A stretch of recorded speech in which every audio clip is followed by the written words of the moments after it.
Today we have a bit of an Appalachian unsolved mystery for you. Hello folks, I'm Steve Gilly, along with Rod Mullins. This is Stories, History of Appalachia. Now, before we get started, be sure to go down below and click that subscribe button. And be sure to ding the bell, too, so you'll have notifications whenever we put out a new story. And we would love it if you'd give us a thumbs up. Well, I'm telling you, here you just pop out of this and you just remind me of Robert Stack from the Unsolved Mystery days on television. An unsolved mystery in Appalachia. So what do we have here, Steve? It is a very fine mystery. And, well, instead of just talking about it, let's just tell that mystery, shall we? Okay. Shortly after the Civil War, a man by the name of Pinckney Carter had amassed a huge tract of mountain land in the Commonwealth of Virginia. Now, this was before northern industrialists had come into the area and bought up all the land for timber and coal rights, and before the railroad had even come through.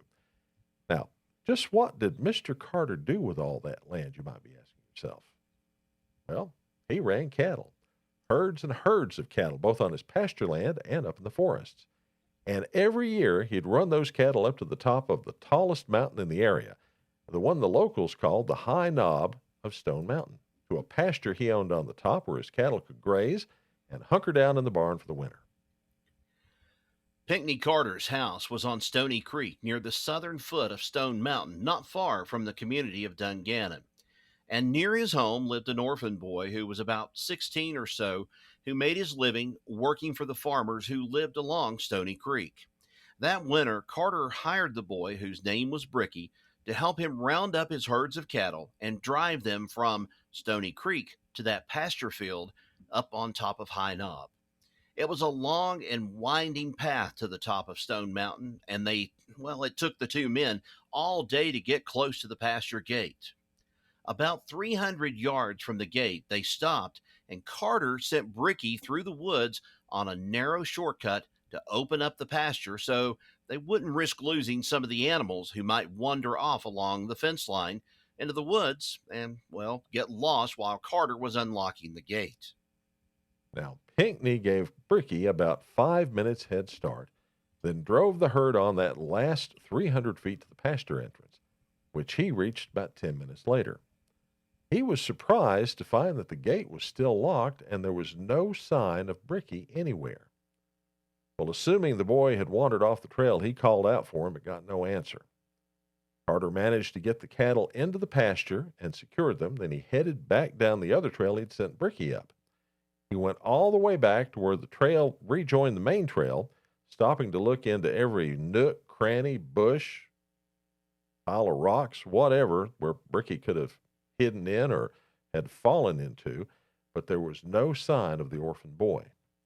Still, Pinckney Carter searched and searched and searched. In fact, he spent the rest of the night turning over every rock, every rotten log, and looking in every bush he could, all the time calling out for Bricky, who never answered. By dawn, he was certain the boy had either had a terrible accident or had been the victim of foul play. So he made his way back down the mountain to Stony Creek, spreading the alarm along the way. And soon his neighbors had joined in the search for young Bricky, combing Stone Mountain from top to bottom, joined by the officers of the Scott County and Wise County Sheriff's offices. Now, the search continued for several days, but there was no trace of Bricky ever found, even though searchers came from as far away as the Hurricane in Wise, and I say that, it's not hurricane, as a lot of people think, but it's the Hurricane, and from Three Forks, soon to become Big Stone Gap. Eventually, the volunteers gave up, leaving the search to the police, who kept up their hunt for Bricky for several weeks. Nothing. Bricky had vanished, as if he'd never existed. Well, that's not quite correct. Actually, something was found, but it was never established that this had anything whatsoever to do with Bricky. One of the police officers had stumbled upon a hickory club, the end of which was stained with blood and which contained what they thought were 2 human hairs. This club was found in a pile of leaves behind a chestnut log a few feet from that infamous trail Bricky hiked up after parting with Mr. Carter. That's it, Rod. Nothing more. It seems that Bricky's whereabouts would never be determined. Or maybe they would. Well, you see, Steve, about 25 years later, in 1900, an old woman who had lived in Stony Creek all of her life was on her deathbed. And, as often happens, it seems like in Appalachia and other parts of the world, when one is dying and they're on their deathbed, certain confessions have a habit of occurring. No, she didn't confess to having anything to do with the disappearance of Bricky, but she did tell us of, well, some mysterious happenings that occurred the morning the boy vanished. She said that on the night Bricky went missing, she had seen a light in her neighbor's garden. She peeked out the window. She saw a figure of a man digging in that garden in the middle of the night. And then on the next morning, she and her husband visited that neighbor and investigated the garden. Unfortunately for the couple, that very night, the neighbor had spread out hay in that garden and let his cattle in to feed on it. 15 head of cattle and 15 cows trampling around in that small garden, trying to get their share of the fodder, left the whole place nothing but a muddy mess, making it impossible to find any kind of evidence of any recent digging in the ground. Well, by the time she was dying, the woman's neighbor had already sold the land and moved away. So some of the men in the community decided to do a little digging in that garden to see what they could find, but, well, they turned up nothing. Well, another 25 years go by, and it's now the mid-1920s. Some men were working on the foundation of a building that was being erected in that old garden spot when they came across something most unusual. The men had found buried bones, which appeared to be human remains. The ground was dug up in all directions, but nothing more was found, just the partial remains of a human skeleton. And of course, Rod, it being the 1920s, there were no forensic labs that could have done a DNA test or anything else to identify who the bones belonged to or how old they were. I mean, they could have been Native American bones from centuries ago, Right. for all they knew. Mm-hmm. Well, to this day, the disappearance of an orphan boy known only as Bricky remains a mystery, as much of a mystery as it was that winter night nearly 150 years ago. Wow. And just think, Steve, if we had the ability to go back and get to that scene with some of today's technology, we might be able to identify where that body or who that body, who it belonged to. But I tell you, this is almost very reminiscent of some, kind of murder cases you want to say that have existed in the 20th century, the latter half of the 20th century, on into the 21st century. And bones show up or at least bone fragments or something like that.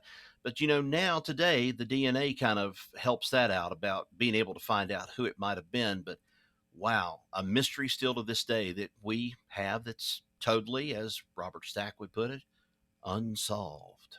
Well, if they still had those bones, we could use some modern technology to maybe narrow things down. Of course, I would assume they just took those bones and disposed of them somewhere else because there's no Probably. evidence that they kept those. Hmm. But yeah, it's a real mystery. This fellow just vanished, and I kind of tend to think that neighbor might have had something to do with it. I mean, Hmm. why would you put your cattle out, 15 cows, in the Hmm. garden on that particular night unless you were trying to cover something up? Well, and this couple, we could say that this couple, maybe she was confessing to what her husband had done early on, and she was, the only one that was remaining out of that. That's where we kind of have some, we're assuming here, okay, that's what we're kind of doing. But, what if it was something that she knew and she had kept this secret, but she wasn't going to take it to the grave? She wanted people to know about it, but, it's a little bit too little too late. Well, as I said in the beginning of this podcast, an Appalachian unsolved mystery. Hmm. And that's the story of a young man whose disappearance on the high knob of Stone Mountain remains unsolved to this day. Another bit of the history of this place we call home, Appalachia. Thanks for listening. Now, you can subscribe to the audio version of the Stories podcast on many different places, including Apple Podcasts, Google Podcasts, Spotify, iHeartRadio, or on your very own favorite podcast app. Until next we meet, So long, everybody. So long.